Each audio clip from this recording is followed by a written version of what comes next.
KatherineDKinzler, How You Say It, Why You Talk the Way You Do, and What It Says About You.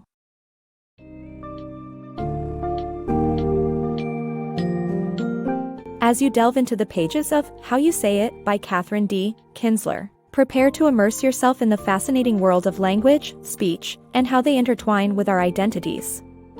The book examines the way we instinctively categorize people based on features like race, nationality, and even accents.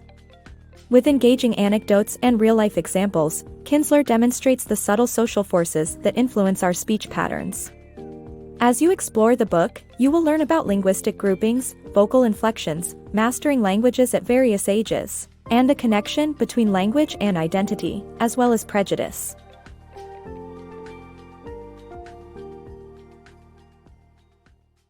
The Power of Vocal Inflection on Social Groups. In his book, documentary filmmaker David Thorpe explores how vocal inflection is a crucial element in generating different social groups in people of all ages, nationalities, and backgrounds. Thorpe shares his personal journey of coming out as gay and how his vocal mannerisms changed after this moment. He explains that voice modulation is more significant than mere sounds, it forms part of our identity. Social groups are significant in human society, and we often categorize people based on different characteristics like nationality or religion. However, the importance of vocal groupings is often overlooked. The way we speak inevitably affects our social lives. We tend to socialize with individuals who speak the same language, accent, or tone. Thorpe cites sociolinguist Penelope Eckert's study on teenagers in which she noted that social categories like jocks and burnouts influenced pronunciation.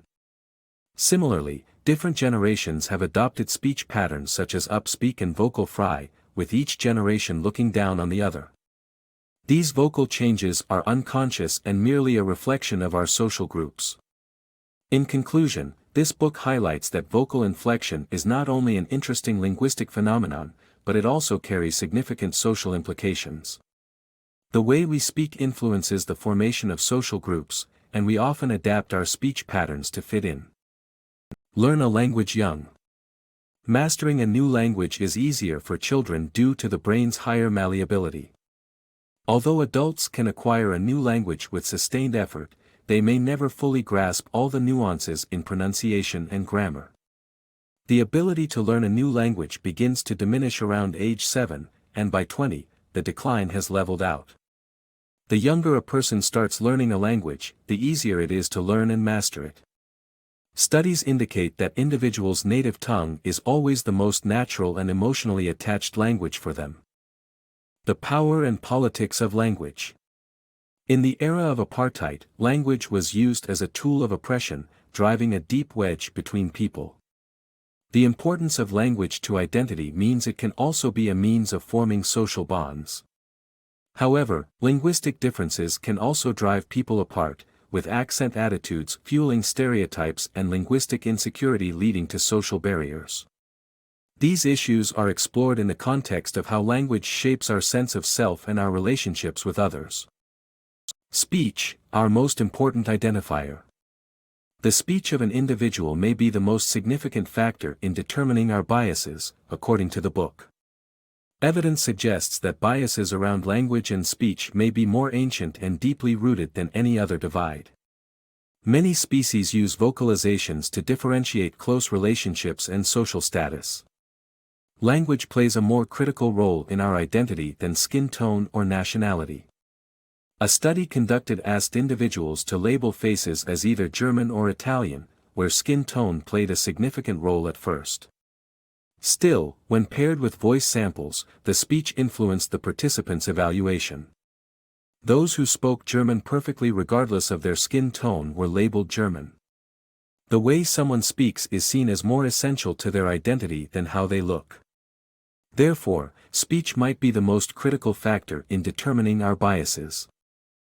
The dangerous implication of characters' accents on children's perception. Award-winning animated movies like The Lion King, Aladdin, and The Jungle Book not only entertain children worldwide with their feel-good stories but may also unintentionally reinforce linguistic biases. The good guys in animation movies usually speak standard American English, while the villains and funny characters speak non-standard English accents.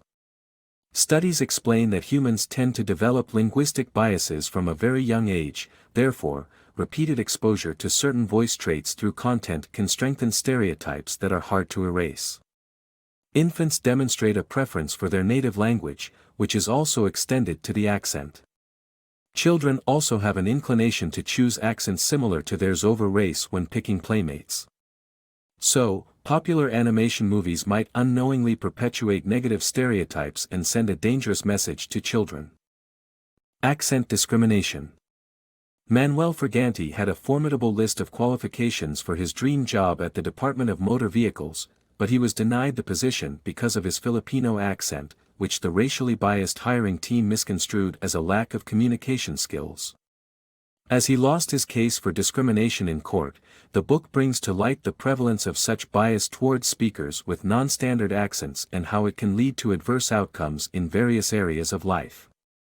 Through research, it highlights the misconceptions that lead to the perception of accents as a communication hurdle when they are not.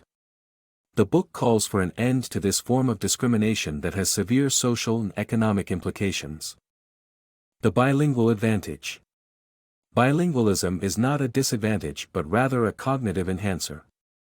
The idea that growing up bilingual hinders language development is a myth. Recent studies have shown that bilingual children know as many words as monolingual children, with benefits such as better problem-solving skills and greater empathy towards others. Bilingualism may also protect against symptoms of dementia and Alzheimer's disease later in life. To promote linguistic diversity and better communication across social divides, schools and education systems should not discourage children from speaking their native languages and instead encourage the learning of multiple languages.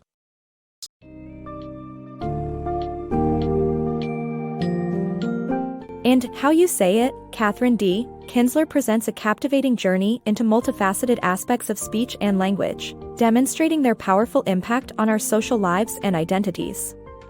Through research insights and case studies, Kinzler weaves a narrative that highlights the deep-rootedness of biases based on language, accents, and even voices heard in movies or TV shows.